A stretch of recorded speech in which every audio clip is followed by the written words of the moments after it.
ജ്യോതിഷ പങ്ക്തിയിലേക്ക് എല്ലാ പ്രേക്ഷകർക്കും സ്വാഗതം. ഇന്ന് വിചിന്തനം ചെയ്യുന്നത് 2025 മെയ് മാസം 14 മിഥുനം രാശിയിലേക്ക് വ്യാഴം മാറിയിരിക്കുന്നു. അങ്ങനെയുള്ള വ്യാഴത്തിന്റെ സ്ഥിതി കൊണ്ട് ധനു രാശിക്കാരായിരിക്കുന്ന മൂലം, പൂരാടം, ഉത്രാടത്തിന്റെ ആദ്യത്തെ പാദമടങ്ങുന്ന നക്ഷത്രക്കാർക്ക് വന്നു ചേരാവുന്ന ഭാഗ്യാവസ്ഥകളെക്കുറിച്ചും ദൈവാധീനത്തെക്കുറിച്ചുമാണ് വിചിന്തനം ചെയ്യുന്നത്. ധനു രാശിക്കാർക്ക് വളരെയധികം പ്രയാസങ്ങൾ അനുഭവിച്ചു കൊണ്ടിരുന്ന ഒരു രാശിക്കാരാണ്. ഏറ്റവും പ്രധാനം ഏത് കാര്യത്തിനായാലും ദൈവാധീനമാണല്ലോ. അങ്ങനെ നോക്കുമ്പോൾ 6ാം ഭാവമായ അനിഷ്ടത്തിലാണ് വ്യാഴം സഞ്ചരിച്ചു കൊണ്ടിരുന്നത്.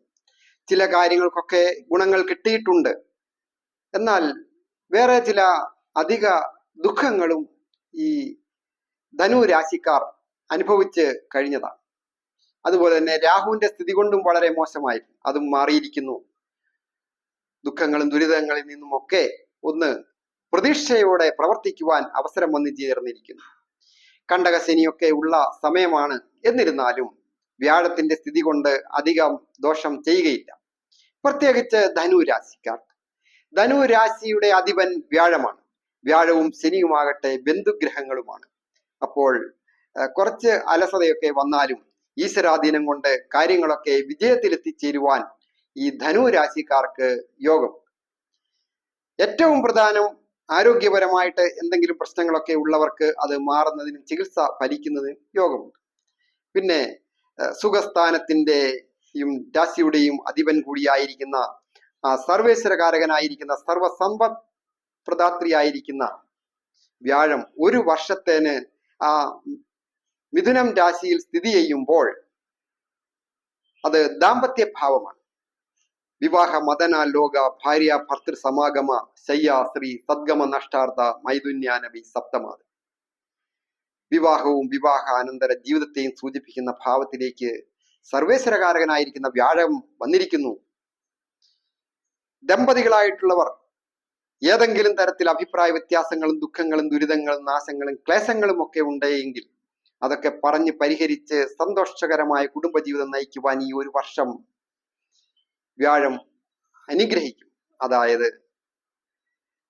കേസ് ഉണ്ടാകുക, കോടതി കയറുക, പോലീസ് സ്റ്റേഷൻ കയറുക, ബന്ധുക്കളൊക്കെ ഇടപെട്ട് കലുഷിതമായി കിടക്കുന്ന ദാമ്പത്യ ജീവിതത്തിൽ എന്തിനാണ് പിണങ്ങിയത് എന്ന് പോലും അറിയാൻ മേലാത്ത ദമ്പതികളുണ്ട്. പിണങ്ങേണ്ട ഒരു കാര്യവുമില്ലായിരുന്നു. അവർക്കൊക്കെ മക്കളെ ഓർത്തും ബന്ധുക്കളെ ഓർത്തും മാതാപിതാക്കളെ ഓർത്തും സന്തോഷത്തോടുകൂടി ഐക്യത്തോടുകൂടി കുടുംബജീവിതം വീണ്ടും സന്തോഷകരമായിട്ട് മുൻപോട്ട് കൊണ്ടുപോകുവാനായിട്ടും ഉല്ലാസയാത്ര പോകുന്നതിനോ പുണ്യസ്ഥലങ്ങൾ സന്ദർശിക്കുന്നതിനും യോഗമുണ്ട്. അതുപോലെ തന്നെ പുതുമയുള്ള വസ്ത്രങ്ങളും ആഭരണങ്ങളും ഗൃഹോപകരണങ്ങളും വന്നു ചേരുന്നതിന് യോഗമുണ്ട്. സുഖസ്ഥാനത്തിന്റെ, അതായത് കുടുംബത്തെ സൂചിപ്പിക്കുന്ന ഭാവത്തിന്റെ അധിപനാണ് വ്യാഴം. ഈ ധനു രാശിക്കാർക്ക് ശുക്രന്റെ സ്ഥിതി കൊണ്ടും ഉത്തമമാണ്. രാഹുവിന്റെ ദോഷമൊക്കെ മാറിയിരിക്കുന്നു. പാരമ്പര്യ രീതി അനുസരിച്ച് കുടുംബ സ്വത്ത് വന്നു ചേരുവാൻ യോഗമുണ്ട്. ശനി ആ സുഖസ്ഥാനത്ത് 4ാമിടത്ത് കുടുംബത്തെ സൂചിപ്പിക്കുന്ന ഭാവത്തിലാണല്ലോ സ്ഥിതി ചെയ്യുന്നത്.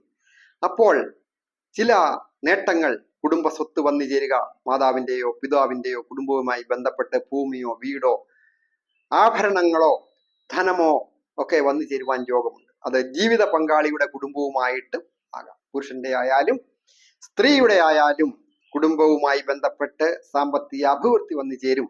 പുതുമയുള്ള സാമ്പത്തിക അഭിവൃദ്ധിയോടുകൂടിയ സ്ഥാനമാനങ്ങളോടുകൂടിയ ജോലി ലഭിക്കുവാൻ യോഗമുണ്ട്. അതായത് സർവ്വ അഭീഷ്ടങ്ങളും സാധിക്കേണ്ട ഭാവത്തിലേക്ക് പൂർണ്ണ ദൃഷ്ടി ചെയ്യുകയാണ് ഈ സർവേശ്വരകാരകനായിരിക്കുന്ന വ്യാഴം. അപ്പോൾ ഏതെങ്കിലും തരത്തിൽ വിജയങ്ങൾ വന്നു ചേരും. കൂടാതെ സഹോദര സ്ഥാനീയർ സഹായത്തിനുണ്ടാവും, സുഹൃത്തുക്കൾ സഹായത്തിനുണ്ടാവും. ഇപ്പോഴുള്ള സുഹൃത്തുക്കളോ ഒന്നും ആയിരിക്കണമെന്നില്ല. പെട്ടെന്ന് ചില വ്യക്തികൾ നമ്മുടെ ജീവിതത്തിലേക്ക് കടന്നു വരികയും അതുവഴി വലിയ ഒരു സഹായം ലഭിക്കുകയും ആ സഹായം വലിയ വലിയ വിജയങ്ങളിലേക്കും വഴിത്തിരിവാകും. ഒരു ജോലിയിൽ പ്രവേശിക്കുക, അല്ലെങ്കിൽ ഒരു ഭൂമി വാങ്ങണമെന്ന് വിചാരിച്ചിട്ട് ഉത്തമമായ ഒരു ഭൂമി കണ്ടെത്തിത്തരിക, ഗൃഹം കണ്ടെത്തിത്തരിക. അതുപോലെ തന്നെ വിവാഹമേ നടക്കുകയില്ല എന്ന് വിചാരിച്ചിരിക്കുന്ന ഏജ് ഓവറായ യുവതി യുവാക്കൾക്ക് മനസ്സിനിണങ്ങിയ രീതിയിലുള്ള ഒരു വിവാഹ ആലോചനയുമായിട്ട് സുഹൃത്തുക്കളോ ബന്ധുക്കളോ ഒക്കെ വന്നു ചേർന്ന്